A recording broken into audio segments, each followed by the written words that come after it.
Oleksandr Musiienko, serviceman of the Territorial Defense Forces of the Armed Forces of Ukraine, head of the Center for Military Legal Studies. He is with us in the studio today.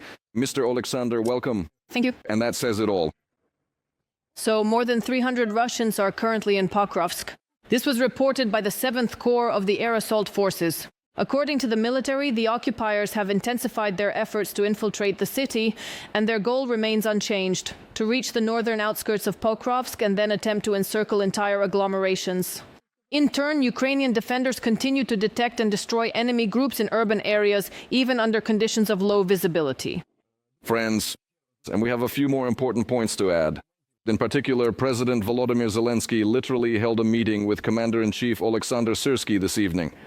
And as noted in the post by the head of the Ukrainian state, the greatest attention is currently being paid to the Pokrovsk direction and Zaporizhzhia region, where the Russians are increasing the number and scale of their assaults.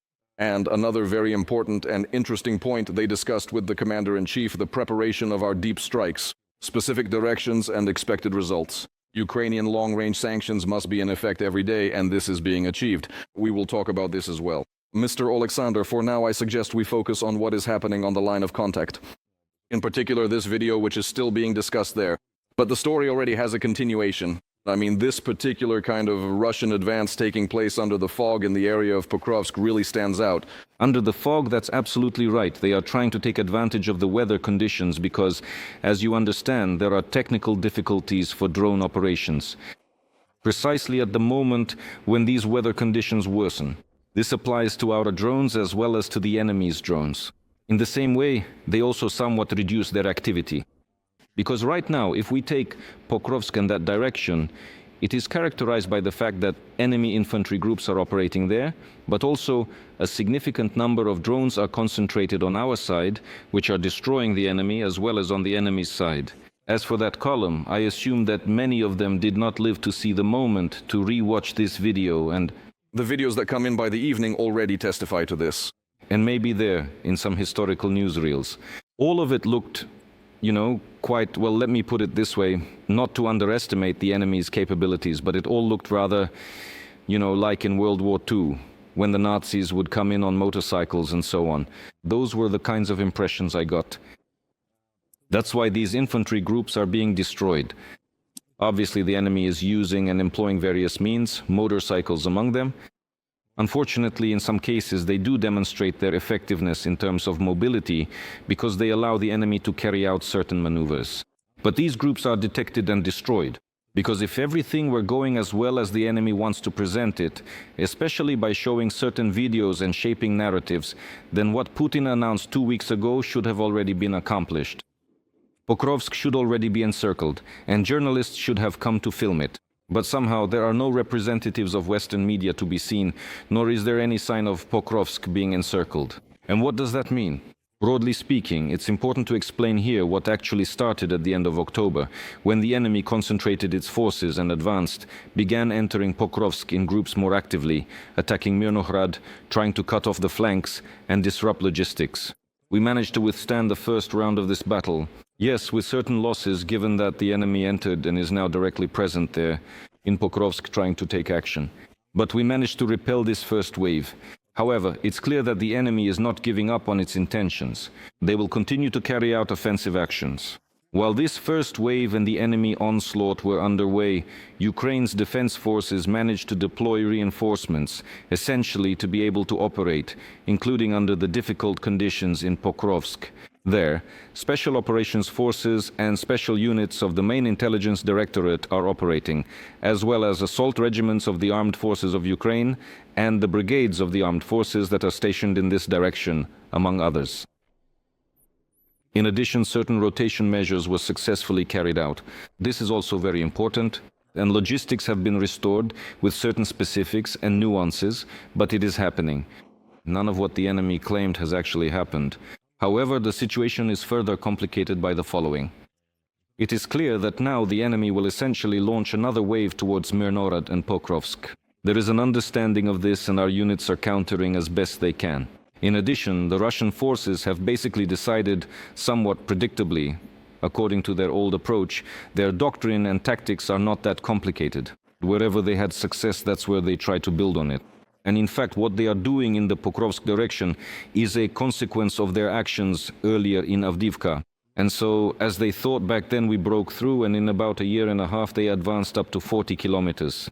This is the movement of Russian troops. And this year, by the way, the enemy actually had perhaps their greatest successes not in the Pokrovsk direction. It was in the Novopavlivka direction, where unfortunately the enemy managed to advance. This is exactly at the junction of three regions: Donetsk, Zaporizhia, and Dnipropetrovsk. We are now seeing a situation where the enemy has advanced and achieved certain tactical successes, taking advantage of the fact that they are using the cover of weather conditions, and drones are not always able to detect and destroy them in time. But the weather will also change, and accordingly, the actions of our units will change as well in order to slow down this advance. And the enemy is trying to stretch the front line somewhat for us, so that we have to extend our defense. We understand that. That is, certain units that were operating, including in the Novopavlivka direction, were redeployed, some of them to the Pokrovsk area, specifically to hold back the enemy, and they managed to do so there. The enemy is trying to advance here, and we are maneuvering. That is why, for us, the concept of these assault troops as such is very important. It's not just about assaults, it's about an operational reserve that shouldn't be committed to battle within specific time frames, but rather kept in the rear, waiting and preparing to be rapidly deployed to certain locations as needed. Like now, when we need them in Zaporizhia because of the situation there. Today, our defense forces are also taking other factors into account. In particular, increasing the number of unmanned systems units is our priority. This was emphasized by the Commander-in-Chief of the Armed Forces, Oleksandr Musiienko. According to him, the unmanned systems forces are delivering concrete results in destroying the enemy, and this number is only increasing. FPV drones and heavy bombers have proven to be the most effective in operation. Let's listen. The occupiers are adopting our experience, particularly in creating regiments of unmanned systems and interceptor drones, and are allocating significant resources to these. We must constantly improve in order to maintain our technological advantage. Special attention is being paid to scaling up unmanned systems units, increasing the number of trained crews, recruiting personnel, and creating the infrastructure necessary for their effective operation. Oleksandr Musiienko, Commander-in-Chief of the Armed Forces of Ukraine. Mr. Oleksandr, considering the statistics we've heard from the 7th Air Assault Corps about over 300 servicemen, and what we're now hearing from Mr. Musiienko about the need to increase the number and capabilities of drone strikes, are these things connected? Or how will a greater number of drones help us reduce the number of occupiers in this direction? I'll explain it very simply. The thing is, as of today, the main objective set by the command, and this is what the Commander-in-Chief of the Armed Forces of Ukraine, General Syrskyi, talks about, is that in order to preserve lives, it is necessary to avoid as much as possible contact battles, meaning close-range firefights with small arms. If we are constantly engaged in close-range firefights with small arms, it's very difficult because the enemy has the advantage, and therefore we need to destroy the enemy as they approach. Right now, many battalion, brigade, and even company commanders are actually following this practice. Why? Because, in fact, on certain sections of the front, we have an advantage over the enemy in reconnaissance capabilities thanks to UAVs. Unfortunately, we don't have an advantage everywhere when it comes to fiber optic and FPV drones, because the enemy is also active and they are trying to improve and scale up their production. But definitely, wherever we have an advantage in reconnaissance, it is used as effectively as possible, because as soon as a group of infantry is detected in certain areas, the appropriate commands are given immediately, strikes are adjusted right away, and the drones start to operate. Wherever artillery can reach, it is used. Where it can't, drones are used to the fullest extent possible. This is how the enemy is destroyed. Well, we understand perfectly well that a lot of drones are needed, because when a group of infantry advances, it needs to be eliminated. Accordingly, there is a real need, but this truly saves lives. In other words, this helps the infantryman in today's battle, just as the development of robotic systems does, by the way. In fact, following the results of this meeting, the progress in developing robotic systems for various tasks, including logistics, was also highly praised. Recently, as you know, the President of Ukraine honored the units that evacuated a wounded soldier for the 7th time, who had spent 33 days at the positions. And thanks to the fact that he had a very good comrade who followed the instructions given by the medics, and thanks to the ability to maintain logistics, particularly with the help of drones that delivered medicines and everything necessary to the positions, on the seventh attempt after 6 unsuccessful ones, a robot evacuated the wounded soldier. And he was delivered to the stabilization point. So there are things like this. Now imagine carrying out an evacuation using a car or armored vehicle. How risky that is, how many people it requires, and what risks it poses. So this whole component, it helps, it really does save lives in some cases, and it is extremely necessary. But we need to scale up. So despite everything, even though we are growing more, every month, if we look at the statistics, the number of enemy targets destroyed as a result of drone strikes, which, by the way, are always video confirmed because that's mandatory, keeps increasing. And it's scaling up. But still, we need even more. We still need more. That's why ramping up and increasing production is very important for us. Mr. Oleksandr, a quick clarification. Usually when we talk about the use of unmanned systems, it's about defensive operations. Well, in particular, obviously, on our side. In your opinion, and I'll ask you again to please be as concise as possible, are unmanned systems a universal tool, or are they primarily for defensive purposes and not really for offensive operations? Well, counteroffensive. They are definitely universal. Deep strikes demonstrate this as well. These are elements of active defense, I would say. That is, by bringing the war onto Russian territory, we are actively defending ourselves by inflicting destruction and losses on the enemy on their own soil, weakening their military and economic potential. Drone attacks on Russia are ongoing. Today, unmanned systems struck the Saratov oil refinery. A series of explosions occurred there, followed by a large-scale fire. According to the General Staff, the results of the strikes are currently being clarified. In addition, the General Staff confirmed a strike on the oil refinery in Orsk-Orenburg region. According to sources from We Are Ukraine, the Russian oil refinery was attacked by SBU drones. After the strike, the primary oil processing unit caught fire there. The Orsk oil refinery is one of the largest in the region and is located almost 1,500 kilometers from the Ukrainian border. Well, Mr. Oleksandr, since we've already started talking about deep strikes, let's continue with deep strikes then. Let's continue. Especially since the president voiced this idea, strike Russia every day. To what extent do we have such capabilities, and maybe even every day and several times a day? Well, in fact, strikes are being carried out almost every day, and they will continue to be carried out. The question is about scaling up, developing our capabilities and capacities, and they are also evolving. I can say that the components of the defense and security forces involved are constantly improving their tactics and their work. The goal that is set, the goal is the effectiveness of strikes and hits, bypassing the enemy's air defense systems, exhausting them, and in some cases, destroying those systems.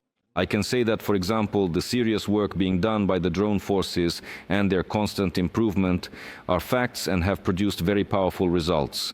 I can also tell you that the Special Operations Forces have made quite significant progress as well in the armed forces in order to make their attacks more. So now it has come to the point where more is needed and it needs to be more effective. But of course, production is also needed to constantly support these capabilities. But yes, I think that all the real tools needed to carry out these attacks are already being used in practice. It's just that, unfortunately, not everything always goes successfully, not everything always reaches its target as we would like. But I would also like to draw attention to another very important trend. What we are seeing, including, for example, in Moscow, the fact that covert plans are being activated there and so on, airfields are being closed, and so forth. Just a few months ago, I want to remind you, it was very difficult to get through the air defense around Moscow. There is a layered system there. There were significant difficulties with this. Now we see that the Moscow region is gradually, and even Moscow itself, what does this mean? This demonstrates our effectiveness, the growth of our capabilities. And the fact that they are also without power has already been confirmed by Russian media. Meanwhile, Russia is testing Europe's resilience. That is why it is using its drones. This is the opinion of the President of Ukraine, Volodymyr Zelensky. According to him, the occupiers deliberately violated the airspace of European countries as they wanted to test their readiness to respond to threats. Europe is afraid of the word escalation, and Europeans always think that any response on their part is an escalation. But I believe, on the contrary, that Russia does not respect weakness. Any intellectual responses, and those are exactly the kinds of responses Europe gives, are seen as weakness by Russia. Violations of European airspace in various countries by drones, all of these are tests. All these drone attacks by Putin are tests to see what they are capable of. Volodymyr Zelensky, President of Ukraine. On the one hand, it's about testing the readiness of European countries, but on the other, it's about not being afraid to offer some resistance. So what exactly is Putin testing here? What does he want to feel out? Well, among other things, as the president of Ukraine points out, Russia really is testing readiness. Russia is testing... There is a whole range of reasons here. Because on the one hand, strategically, Russia is destabilizing the security system in Europe. They are testing how prepared European countries are for this type of threat, like drones, how well their doctrines and military strategies are adapted to countering unmanned aerial vehicles and modern warfare. This is exactly what we are seeing now in the example of Russian aggression against Ukraine. In addition, Russia always tries to undermine the unity of Europeans and the unity of NATO in this way. They are not succeeding in this because, as you can see, Britain still responded to Belgium's call to share its experience and even provide military units that will help protect the airspace over Belgian territory. There are countries that still say that the drones are probably Russian. They don't state this 100%, they don't claim it for certain. There are those who see everything as it really is. But I'll tell you, pay attention to the situation that happened there. There was a kind of lull when United States reconnaissance planes were flying over the Baltic Sea. And what kind of coincidence is that? The US sends up aircraft, they're flying, and at that moment nothing happens. No cables are damaged, no drones take off, and that's because Russian drones are launched from ships. That's the first point. And the second is about the Baltic Sea. You have to understand that these are major threats to Europe from within, because a significant number of these drones are likely being launched from the territory of European Union countries. And what does that mean? It means that somewhere there is a certain agent network, which either for Russian money or for other reasons, is trying to actually expand these networks. And well, listen, if we're talking about an airbase where US nuclear weapons and aircraft might be stored, and drones can fly over it twice a week, that's a serious warning sign. Of course, they need to be shot down. Thank you, Mr. Oleksandr. Thank you. Oleksandr Musiienko, a serviceman of the Territorial Defense Forces of the Armed Forces of Ukraine and head of the Center for Military Legal Studies, was in the studio of the National Marathon today. Thank you.